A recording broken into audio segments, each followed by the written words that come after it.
ሰላም ዛሬ አንድ በጣም አስገራሚ ታሪክ ይዤላችሁ ቀርቤያለሁ።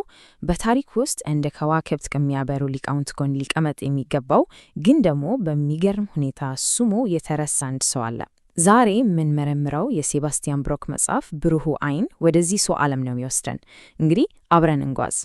እና ዋናው ጥያቄ ይሄ ነው፣ እንዴት ነው አንድ እንደዚህ ያለ ታላቅ አእምሮ ከታሪክ መዝገብ ላይ ሊሰወር የቻለው? ይህ ዝም ብሎ በአጋጣሚ የሆነ ነገር አይደለም። ከጀርባው አንድ ትልቅ ምክንያት መኖር አለበት። እና ይህንን ምስጢር አብረን ነው የምንፈታው፣ ፍንጮቹን አንድ በአንድ እየተከተልን። እሺ፣ ምርመራችንን የምንጀምረው ከራሱ ከሰውየው ነው። ቅዱስ ኤፍሬም ሶርያዊ ማን ነው? የኖረበት ዓለምስ ምን ይመስል ነበር? የእነዚህን ጥያቄዎች መልስ ስናገኝ ለምን እንደተረሳ የሚጠቁሙ የመጀመሪያ ፍንጮችን ማግኘት እንጀምራለን። እስኪ እነዚህን ስሞች ለአንድ አፍታ ተመልከቷቸው። አተናቴዎስ፣ ባሲሊዮስ፣ ጎርጎሪዮስ። እነዚህ በዘመናቸው የአእምሮ ከዋክብት ነበሩ። ቅዱስ ኤፍሬም የኖረው ከእነዚህ ሰዎች ጋር በአንድ ዘመን ነበር። በአንድ መድረክ ላይ የነበሩ ሰዎች ናቸው ማለት ነው። ታዲያ ለምንድን ነው የኢየሱስ ስም እንደነሱ ጎልጦ የማይታወቀው? ዝምታው ራሱ አንድ ነገር እየነገረን ነው። እንቆቅልሹ እየጠለቀ ነው። ሕይወቱን ስንመለከት የተረጋጋ አልነበረም በፍጹም። የተወለደው በሮም ግዛት ውስጥ ነው። ነገር ግን ከተማው ለፋርሲዎች ስትሰጥ ከሌሎች ክርስቲያኖች ጋር ለመሰደድ ተገዷል። ይሄ የስደትና የለውጥ ሕይወት በሥራዎች ውስጥ የምናየውን ያንን ጥልቅ ስሜትና ዓለምን በተለየ መንገድ የማየት ችሎታውን እንደቀረጸው ምንም ጥርጥር የለውም። እዚህ ላይ የመጀመሪያውን ትልቅ ፍንጭ እናገኛለን። እስኪ ያስቡት፣ በዘመኑ ሁሉም ትልልቅ የፍልስፍናና የሥነ መለኮት ውይይቶች የሚካሄዱት በግሪክና በላቲን ነበር። ኤፍሬም ግን የመረጠው ሶርያኛን ነው፣ የራሱን ሕዝብ ቋንቋ። ይህ ምርጫው ከዓለም አቀፉ መድረክ ገለል አደረገው። ድምፁ በአንድ ትልቅ የቋንቋ ግንብ እንደተከልከለ ማለት ነው። ሁለተኛው ፍንጭ ደግሞ የበልጥ አስገራሚ ነው።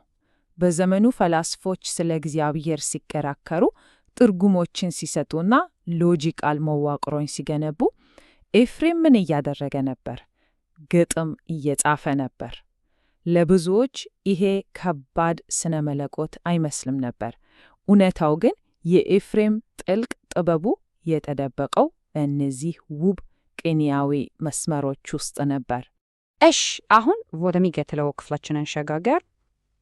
እስካሁን እንደ ድክመት ያየናቸውን ነጥቦች ግንስ ልዩ እና ኃይለኛ ጠንካሪዎቹ ቢሆኑስ? የቅዱስ ኤፍሬም ቅኔ እንዴት ከፍልስፍና የላቀው እውነትን እንደሚገልጥ እስኪ እንመልከት። ልዩነቱ ይህ ነው። የግሪክ ፍልስፍና እውነትን በአእምሮ ሳጥን ውስጥ ለማስቀመጥ እንደሚሞክር አስቡት። ይገልጸዋል፣ ይወስነዋል፣ ድንበር ያበጅለታል። የኤፍሬም መንገድ ግን ፍጹም የተለየ ነው። እሱ እውነትን በእጃችን እንይዘው አይሞክርም። ይልቁንም በምሳሌዎች እና በሚጋጩ በሚመስሉ ሐሳቦች አማካኝነት ወደ እውነት ይጠቁመናል። ዋናው ዓላማው መወሰን ሳይሆን መደነቅ ነው። እናም ኤፍሬም በዚህ አስተሳሰቡ ብቻውን አልነበረም። በዘመኑ የነበረው ሌላ ታላቅ መምህር ኤቫጌሪየስ ይህንን ሐሳብ በሚያስደንቅ ሁኔታ ገልጾታል። የሥነ መለኮት ሊቅ ከሆንክ በእውነት ትጸልያለህ። በእውነት ከጸለይክ የሥነ መለኮት ሊቅ ትሆናለህ። ማለቴ ዕውቀት ከአእምሮ በላይ ነው፣ የልብና የሕይወት ጉዳይ ነው። ታዲያ ቅዱስ ኤፍሬም ይህንን ምሳሌያዊ ዘዴ በተግባር የተጠቀመበት እንዴት ነው? እስኪ አንድ ትልቅ ምሳሌ እንይ። በክርስትና ውስጥ እጅግ ማዕከላዊ የሆነውን የሥጋዌን ምስጢር ለማስረዳት የተጠቀመበት መንገድ ነው። አሁን እስኪ ባለቅኔው ራሱ ይናገር። ይህ አስደናቂ ቅኔው ነገሮችን ከማብራራት ይልቅ በማሳየት ምን ያህል ኃይል እንዳለው ያሳየናል። እያንዳንዱ መስመር እርስ በርሱ በሚጋጭ በሚመስል እውነት የተሞላ ነው። የግጥሙ አስደናቂ መደምደሚያ ይሄ ነው። የሁሉ እረኛ የሆነው ጌታ እንደ ጠቦት መሆኑን የሚገልጸው ይሄ ምስል የኤፍሬም ፓራዶክሳዊ አገላለጽ ምን ያህል ጥልቅና ውብ እንደሆነ ያሳያል። ይሄ ደግሞ ወደ ሌላ አስደናቂ ታሪኩ ክፍል ያመጣናል። ኤፍሬም የተለያዩ ዓለማትን ያገናኘ ድልድይ ነበር። ወደሚቀጥለው ክፍላችን ስንገባ በልዩ ባህላዊ እና አእምሯዊ ቅርሱ ላይ እናተኩራለን። የኤፍሬምን ሥራ እንደ አንድ ትልቅ ወንዝ አስቡት። 3 የተለያዩ ምንጮች ወደዚህ ወንዝ ይፈሳሉ። ከሜሶፖጣሚያ የጥንት የሥነ ጽሑፍ ስልጠኖችን ይወርሳል። ከአይሁድ ባህል ጥልቅ የሆነውን የመጽሐፍ ቅዱስ ትርጓሜ ይወስዳል። ከግሪክ ክርስትና ደግሞ የዘመኑን የሥነ መለኮት ጥያቄዎችን ይቀበላል። እነዚህ 3ቱ ሲዋሃዱ ከዚህ በፊት ተሰምቶ ማይታወቁ ልዩ የሆነ ድምፅ ይፈጠራል። ከሜሶፖጣሚያ የወረሰውን አንድ በጣም አስገራሚ ስልት እንመልከት። የበላይነት ክርክር ይባላል። በዚህ ስልት 2 ተቃራኒ ኃይሎች መድረክ ላይ ወጥተው ይከራከራሉ። ለምሳሌ ኤፍሬም በአንድ ግጥሙ ሞትና ሰይጣንን ያከራከራቸዋል። እያንዳንዳቸው በሰው ልጆች ላይ የበለጠ ጉዳት ያደረሱት እነሱ እንደሆኑ ይናገራሉ። ጥልቅ የሥነ መለኮት ሐሳቦችን በድራማ መልክ ለማቅረብ የሚያስችል ብልሃተኛ መንገድ ነው። ስለዚህ ወሳኙ ነጥብ ይሄ ነው። የቅዱስ ኤፍሬም ሥራዎች የአውሮፓ ተጽዕኖ ያልበዛበትን ጥንታዊውን የእስያ ክርስትና እንድንመለከት ያስችሉናል። ይህም አመለካከቱን በጣም ትኩስና አስፈላጊ ያደርገዋል። አሁን ደግሞ የዓለም አታየው እምብርት ወደ ሆነውና ለመጽሐፉም ርዕስ ወደ ሰጠው ሐሳብ እንሸጋገራለን። ይህም ፈጣሪና ፍጥሩን ስለሚለየው ጥልቅ ልዩነት ነው። የኤፍሬም አጠቃላይ አስተሳሰብ የተመሰረተው በአንድ ትልቅ ሐሳብ ላይ ነው፣ በፈጣሪና በፍጡር መካከል ያለው ገደል። ይሄ ተራ ልዩነት አይደለም፣ በአእምሮአችን ልንሻገረው የማንችለው ልንሞላው የማንችለው ጥልቅ ገደል ነው። ስለዚህ እግዚአብሔርን በአእምሮአችን ለመመርመር ሞከረን፣ ይህንን ገደል ለመዝለል እንደመሞከር ነው። አይመቻለም። ቅዱስ ኤፍሬም ራሱ ይህን ሐሳብ በምን ያህል ጥንካሬ እንደሚያምንበት እስኪ እንስማ። እግዚአብሔርን ለመወሰን ወይም ለመመርመር መሞከር ከንቱ ብቻ ሳይሆን የስድብ ተግባርም እንደሆነ ነው የሚያምነው። እንግዲህ አእምሮአችን እግዚአብሔርን መመርመር ካልቻለ እንዴት ልናውቀው እንችላለን? የኤፍሬም መልስ ቀላል ግን በጣም ጥልቅ ነው። እኛ ወደ እሱ መድረስ አንችልም፣ ነገር ግን እሱ ወደ እኛ ይመጣ። እንዴት? በፍጥረቱ ዓለም በኩል እያንዳንዱ ኮከብ፣ እያንዳንዱ ቅጠል፣ እያንዳንዱ የውሃ ጠብታ ስለ ፈጣሩ የሚናገረው ነገር አለው። ይህንን በሁለት ቁልፍ ቃላት ማጠቃለል ይቻላል። እግዚአብሔር በአንድ በኩል ሶር ነው፣ በሌላ በኩል ደግሞ ራሱን ይገልጣል። በእነዚህ 2 ሐሳቦች መካከል የማያቋርጥ ውጥረት አለ። የሰው ልጅ ሚና የተሰወረውን ለመበርበር ሞከር ሳይሆን የተገለጠውን ነገር በትህትና መቀበልና ማደግ ነው። እሺ፣ ወደ መደምደሚያችን ስንቃረብ እነዚህን የ1700 ዓመት ዕድሜ ያላቸውን ሐሳቦች ከዛሬው ዓለም ጋር እናገናኛቸዋለን። ቅዱስ ኤፍሬም ዛሬ ምን ሊያስተምረን ይችላል? ስለዚህ የቅዱስ ኤፍሬም መልእክት ይሄ ነው። እውነትን እንደ ውፍ በሬት ውስጥ ልናስገባው አንችልም። በደንብ እና በቀመር ልንቆልፍበት አንችልም። ይልቅንም እውነትን እንደ ውፍ ልንፈታው ይገባል። በትህትና እና በአድናቆት ስንቀርበው፣ በምሳሌያዊ ቋንቋ ስንናገርለት፣ ያኔ እውነተኛው ውበቱን ይገልጥልናል። ስለዚህ በዚህ ጥያቄ ልሰናበታችሁ። በመረጃና በትክክለኛ መልሶች በተሞላው ዓለማችን ውስጥ ምስጢርን የማናውቀውን ነገር በጸጋ ለመቀበል መማር ምን ሊያስተምረን ይችላል? ምናልባት ትልቁ ጥበብ ያለው መልሶቹ ላይ ሳይሆን በትክክለኞቹ ጥያቄዎችና በሚፈጥሩት መደነቅ ላይ ይሆናል። እንግዲህ ሙሉውን ውቅያኖስ በአንድ ትንሽ የሻይ ኩባያ ውስጥ ጸልፈን ለማስገባት ብንሞክር፣ የማይቻል ነገር ነው። ልክ ነህ። በጣም ያስቃል። እና እንግዲህ ውቅያኖስ ማለት ይሄ ነው። ከዚህ ኩባያ ውጪ ምንም የለም ብለን ብንከራከር ምን ያህል እብደት እንደሆነ እናስበው። በእውነት ነው። በእርግጥ በተግባር ሲታሰብ እጅግ የማይመስል ነገር ነው። አዎ፣ ነገር ግን እኮ የሰው ልጅ አእምሮ ለዘመናት የዓለማትን ፈጣሪና እጅግ ውስብስብ የሆኑ የህይወት እውነቶችን ልክ በዚያች ትንሽ ኩባያ ውስጥ ለማስገባት ሲሞክር ኖሮ ማለት ሁሉንም ነገር በጠበበ የቃላት ፍቺ ውስጥ አስገብተን ይህ ማለት ይህ ነው ብለን መደምደም እንወዳለን። እና ዛሬ የምናደርገው ጥልቅ ዳሰሳ ይህንን መነጨር የሚሰብር ነው። በጣም ጥሩ መነሻ ነው። የምንመለከተው ዘ ሉሚነስ አይ ወይም ብሩህ አይን የተሰኘውን መጽሐፍ ነው። ትኩረታችን ደግሞ በ4ኛው ክፍለ ዘመን የነበረው ሶርያዊው ፈላስፋና ጻድቅ ቅዱስ ኤፍሬም ዓለምንና ፈጣሪን የተረዳበት እጅግ አስገራሚ መንገድ ላይ ይሆናል። እና ምን መሰለሽ፣ ያ የኩባያው ዘይቤ የኤፍሬምን አስተሳሰብ ለመረዳት እጅግ በጣም ጥሩ መንገድ ነው። አዎ፣ ማለት የሰው ልጅ በተፈጥሮ ነገሮችን በወሰን ውስጥ አስገብቶ መረዳትን ይመርጣል አይደል? ምቾት ይሰጠናል። ልክ ነው። ለመቆጣጠር እንዲመቸን። አዎ። በቃ አንድን ነገር በቦታውና በስሙ ስናስቀምጠው በነገሩ ላይ ሙሉ ቁጥጥር እንዳለን ይሰማናል። ነገር ግን ኤፍሬም ይዞት የሚመጣው እይታ ከዚህ ፈጽሞ የተለየ ነው። እንዴት? እሱም ያስተዋወቀን እውነትን በደረቅ ፍቺዎች ሳይሆን በቅኔ፣ በተምሳሌት እና እርስ በርሱ በሚጋጭ በሚመስል ግን ጥልቅ እውነት የያዘ ፓራዶክስ ውስጥ መፈለግን ነው። እዚህ ላይ ግን ስለ ኤፍሬም ማንነት ስናነሳ አንድ እጅግ የሚገርምና ብዙ ጊዜ የማይነገር ሀቅ አለ። አዎ፣ የቋንቋው ጉዳይ አይደል? ልክ ነህ። ከ306 እስከ 373 ዓመት የኖረ ሰው ነው። ጽሑፎቹን ያሰፈረው ግን በወቅቱ ዓለምን በሞኖፖል ይዘው በነበሩት በግሪክኛ ወይም በላቲን ቋንቋዎች አይደለም። የጻፈው እኮ ክርስቶስ ራሱ ይናገረው ከነበረው የአራማይክ ቋንቋ ጋር እጅግ በተቀራረበው የሶርያ ቋንቋ ነው። ይህ ሲታሰብ በጣም ይገርማል። በጣም እንጂ። ምክንያቱም አብዛኛው የምዕራቡ ዓለም ስነ መለኮት በግሪኮች የፍልስፍና መንጸር የተቃኘ ነው። የኤፍሬም ስራዎች ግን ከዚያ የግሪክ ተጽዕኖ ነፃ የሆኑና እውነተኛውን የኤስያ ክርስትናን የሚወክሉ ናቸው። ውለታው እሱ ነው። በስነ መለኮት ታሪክ ውስጥ የኤፍሬም ድምፅ ልዩ የሚያደርገው ይሄው ነው። የግሪኩ የፍልስፍና አካሄድ ነገሮችን በመበየን ማለትም በመከፋፈል እና አመክንዮአዊ ድንበር በማበጀት ላይ የተመሰረተ ነው። አዎ፣ ያው ግሪኮች ዴፊኒሽን ወይም ፍቺ መስጠት ይወዳሉ። ልክ ነሽ።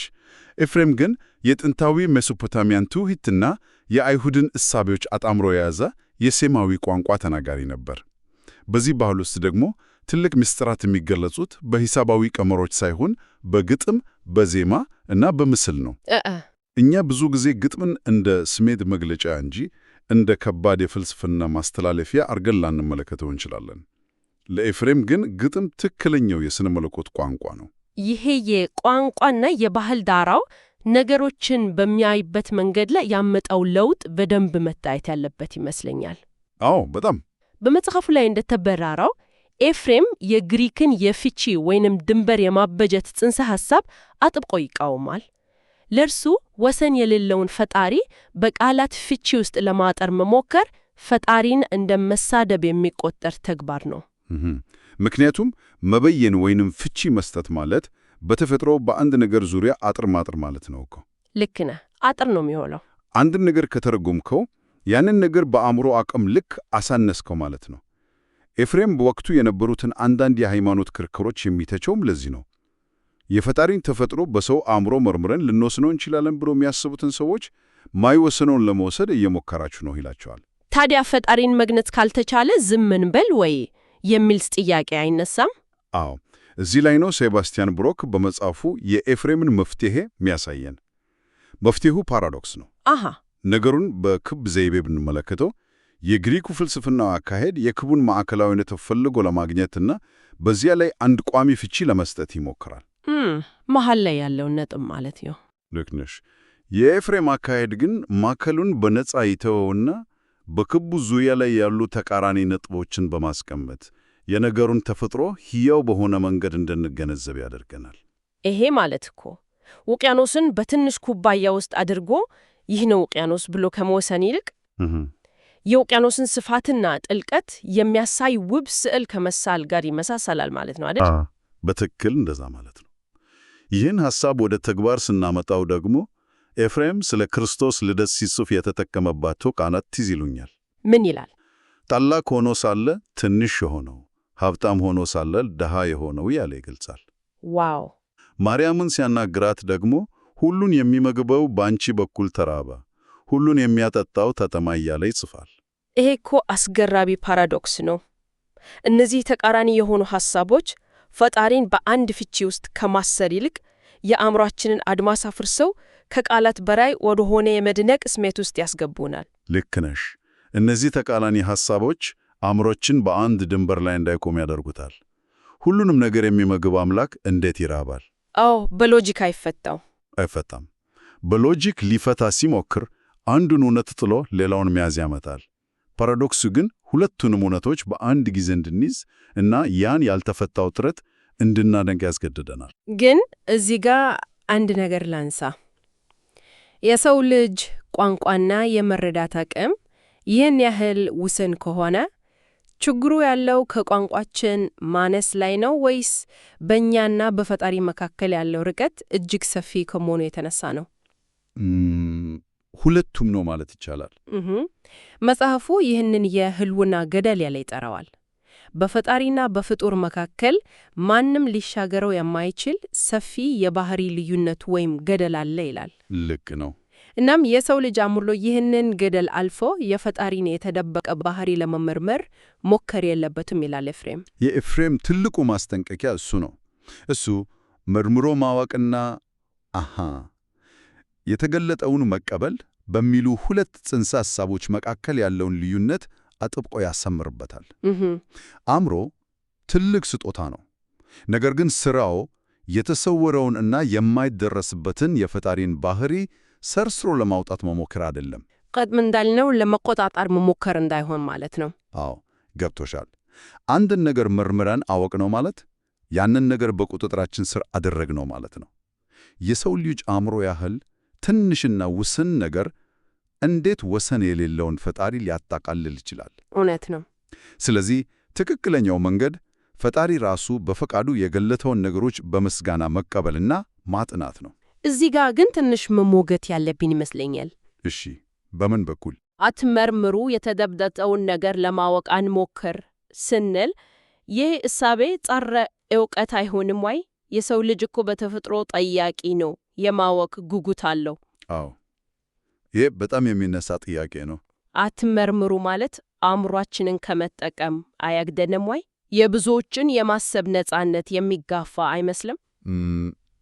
ይሄ እጅግ መሰረታዊ የሆነ ጥያቄ ነው እና ብዙዎች የኤፍሬምን እሳቤ ሲያነቡ ሊሳሳቱበት የሚችሉበትን ነጥብ ነው። ሴባስቲያን ብሮክ ይህንን በሰፊው ሲያብራራ የኤፍሬም አካሄድ በፍጹም ጸረ ዕውቀት እንዳልሆነ ያስረግጣል። እንዴት? ኤፍሬም አእምሮ ስርዓትቶ ይቀመጥ እያለ አይደለም። ይልቁንም አእምሮ የሚሰራበትን ትክክለኛ ሜዳ እና አቅጣጫ እያሳየን ነው። ትክክለኛው ሜዳ ደግሞ በተፈጥሮ እና በመጽሐፍ ቅዱስ ውስጥ ያሉትን ምልክቶች መፍታት እና ማጥናት ነው። ማለት ከተሰወረው ይልቅ በተገለጠው ላይ ማተኮር። ልክ ነሽ። አእምሮአችን ያንን ሊታለፍ አይመችለውን ገደል አልፎ ፈጣሪን እንደ ዕቃ ላጥናህ ከማለት ይልቅ ፈጣሪ ወደ እኛ ያመጣቸውን ምስጢራት እና ምልክቶች በመረዳት ላይ መትጋት አለበት። እዚህ ሜዳ ላይ ያለ ገደብ ሊመራመር ይችላል። እዚህ ላይ ነው የሰው ልጅ የፈቃድ ነጻነት እጅግ አስፈላጊ ሆኖ የሚመጣው። የፈቃድ ነጻነትን በተመለከተ እኮ ኤፍሬም የሚጠቀምበት አንድ የሕክምና ዘይቤ አለ። በመጽሐፉ ላይ አእምሮን የሚከፍት ነው። አዎ፣ የማሩን ዘይቤ አይደል? ልክ ነህ። ጤናማ ለሆነ ሰው ማር ወይም ጣፋጭ ነገር ሲሰጠው እንደሚጥመው ሁሉ የፈቃድ ነጻነትም ጤናማ መንፈስ ላላቸው ሰዎች እጅግ ጣፋጭ እና ለበጎ ነገር የሚውል ነው። ነገር ግን በሕመም ላይ ላለ ወይም በኃጢአት ለታመመ ሰው ግን ያው ጣፋጭ ነገር መራራ ይሆንበታል ይላል። ያ ዘይቤ የሚያሳየን የነጻነትን ተፈጥሮ ነው። የፈቃድ ነጻነት በሁሉም ሰው ውስጥ እኩል ያለ የፈጣሪ ስጦታ ነው። ነገር ግን ለዚያ ነጻነት ምንሰጠው ምላሽ የተመሰረተው በውስጣዊ ጤንነታችን ላይ ነው።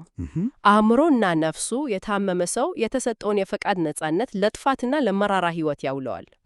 ኤፍሬም ከዚህ ጋር አያይዞ ስለ ሰው አካል ያለው አመለካከትም መታየት ያለበት ነው። እሱም በጣም የሚገርም ነው። አዎ፣ በወቅቱ የነበሩ አንዳንድ የፍልስፍና አስተምሮዎች አካልን እንደ ርኩስ እና መንፈስን እንደ ቅዱስ አድርገው የከፋፍሉ ነበረ። አዎ፣ ሥጋ እስር ቤት ነው የሚል አስተሳሰብ ነበረ። ልክ ነሽ። ኤፍሬም ግን ይህን የሁለትዮሽ አስተሳሰብ አጥብቆ ይቃወማል።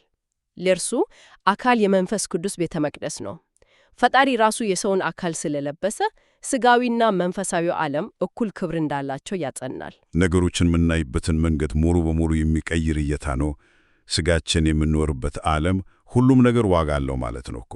አዎ፣ በጣም። ታዲያ የሰው ልጅ ይህንን አካሉንና አእምሮን ተጠቅሞ በፈቃደኝነት የሚያደርገው ጉዞ በምን አይነት የጊዜ ማዕቀፍ ውስጥ ነው የሚከናወነው? መጽሐፉ ኤፍሬም ስለ ጊዜ ያለውን ጥልቅ ግንዛቤ በሁለት ይከፍለዋል። መደበኛ ጊዜ እና ቅዱስ ጊዜ ብሎ። ሁላችንም በዘመናዊው ዓለም ሰዓት እያየን ጊዜ አለቀብን እያልን በምንጨነቅበት ሁኔታ ውስጥ ይህ የኤፍሬም የጊዜ እሳቤ ትልቅ እፎይታን የሚሰጥ ነው።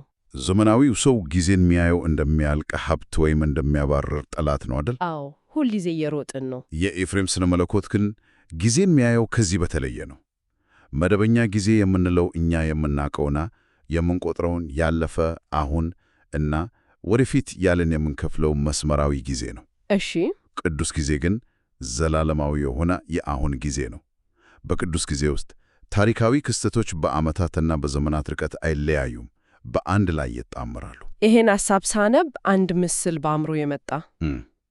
ምን አይነት ምስል? መደበኛ ጊዜን ልክ እንደ ተከታታይ ፎቶግራፍ አልበም ብናስበው አንዱን ገጽ ገልጠን ቀጣዩና የምናየው የኋላውን ካላየን የፊቱን ማየት አንችልም። ልክ ነው። ቅዱስ ጊዜ ግን ብዙ ማዕዘናት እንዳሉት አልማዝ ነው። አልማዙን ስትመለከተው ሁሉም ማዕዘናት በአንድ ላይ ይታያሉ። አንዱ ገጽታ በሌላው ላይ ያንጸባረቃል። ታሪካዊ ክስተቶች እርስ በርስ ይነጋገራሉ ማለት ነው። ዋው! ያ የአልማዙ ምስል የኤፍሬምን ሐሳብ በደንብ ያብራራል። ኤፍሬም ይህንን ትስስር በተግባር የሚያሳየው የክርስቶስን ወደ ሙታን ዓለም ወይም ወደ ሲኦል መውረድ በሚያብራራበት መንገድ ነው። ቅዳሜ መካከል ብቻ አይደለም። በቅዱስ ጊዜ ውስጥ ያ መውረድ የሰውን ልጅ የኋላ ታሪክም ሆነ የወደፊቱን ጊዜ የሚያቀፍ ነው። አዳምን እንደ ወኪል አድርጎ አይደል? አዎ፣ አዳም የሰው ልጅ ሁሉ ወኪል ነው። ክርስቶስ ወደ ሙታን ሲወርድ አዳምን ሲያገኘው ታሪክ በቅዱስ ጊዜ ውስጥ እንዴት እንደሚገለበጥ እና እንደሚታደስ ያሳየናል። የታሪኩ መገለበጥ ነው እጅግ በጣም ልብ የሚነካው በመጽሐፉ ላይ። የድነት ታሪክ እንዴት እርስ በርሱ እንደሚተሳሰር ኤፍሬም በግጥም ያቀረበው መንገድ አስገራሚ ነው። አዎ፣ የትኛው ግጥም ላይ? በተለይ በሔዋንና በማርያም መካከል ያለውን ንጽጽር እንየው። በጣም ድንቅ ክፍል ነው። በመጽሐፍ ቅዱስ ታሪክ ሔዋን በእባቡ ምክር ስትታለል መርዙ የገባው በጆሮዋ በኩል ነበር ይላል። ሞት የተጸነሰው በጆሮዋ በኩል የገባው ቃል ነው። በአንጻሩ ደግሞ ማርያም የመላኩን ብስራት በጆሮዋ ስትቀበል ሕይወትን ጸንሳለች ይላል። ሰይጣን መርዙን በሔዋን ጆሮ ሲያፈስ፣ ማርያም ግን በጆሮዋ በኩል የዓለምን ሕይወት ጸነሰች። ይህ ዝም ብሎ ለማስዋብ የተጻፈ ግጥም ሳይሆን ታሪክ እንዴት እየተሳሰረ መዋቅር እንዳለው የሚያሳይ እኮ ነው። በጣም እንዲሁ አዳም በዛፍ ምክንያት ያጣውን ክርስቶስ በመስቀል ዛፍ መመለሱን ያነሳል። ይህ ትስስር እኮ ነው የኤፍሬምን እይታ ልዩ የሚያደርገው። ጆሮ የመስማት የመቀበል እና የመታዘዝ ምልክት ነው። ውድቀት የጀመረው በተሳሳተ ማዳመጥ ነው። መዳንም የተጀመረው በትክክለኛ ማዳመጥ ነው። አዎ፣ በጣም ትክክል። ይህ የጊዜ እና የታሪክ ትስስር አሁን ላለንበት ሕይወቱም ትልቅ ትርጉም አለው።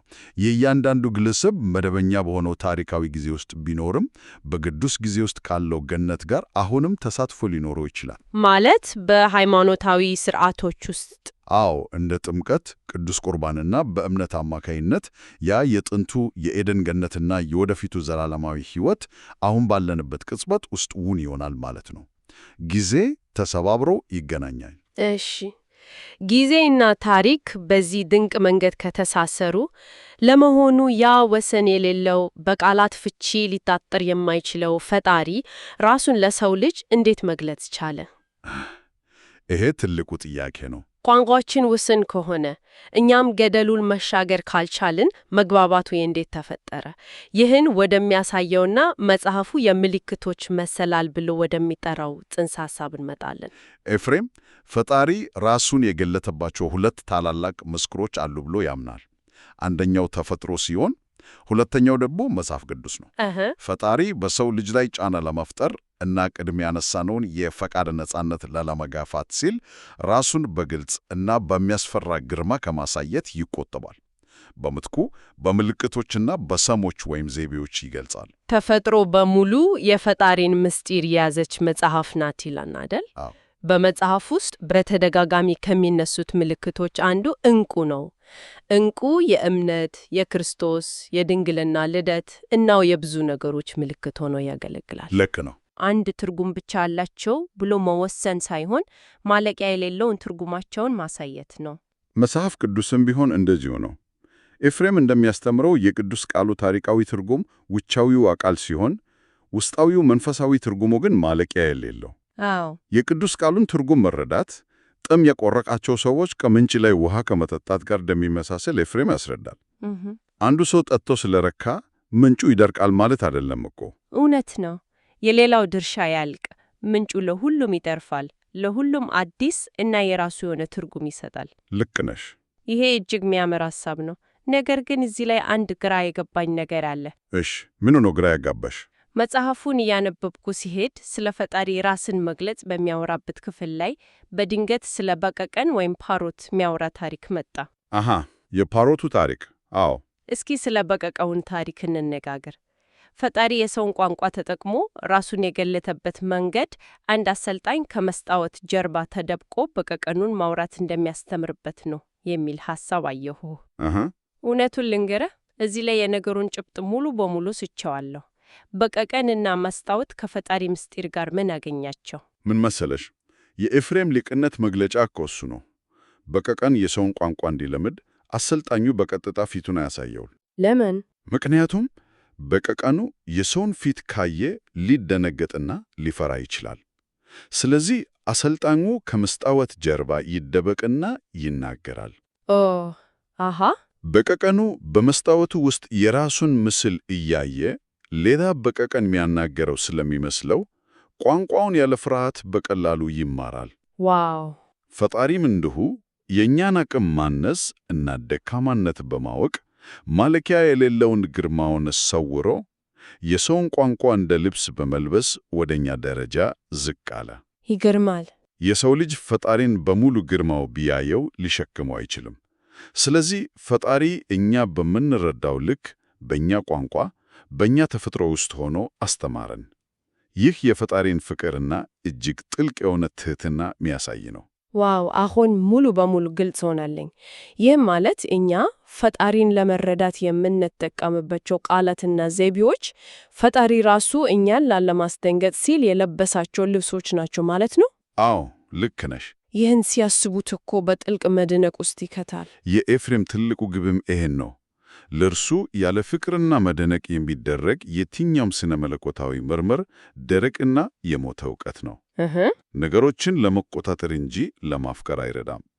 እውነት የሚገኘው በአእምሮ ፍለጋ ብቻ ሳይሆን ልብ በፍቅር ሲከፈት እና በተፈጥሮ ውስጥ ያለውን የፈጣሪን ሥራ እያዩ በማድነቅ ነው። እውነት ብሩህ ዓይን የተባለው የዓለም ምክንያት አይደለም። ዛሬ ከ4ኛው ክፍለ ዘመን የሶርያ ክርስትና በመነሳት ቅዱስ ኤፍሬም ዓለምን የሚያይበትን ይህንን ብሩህ ዓይን ስንመረምር ቆይተናል።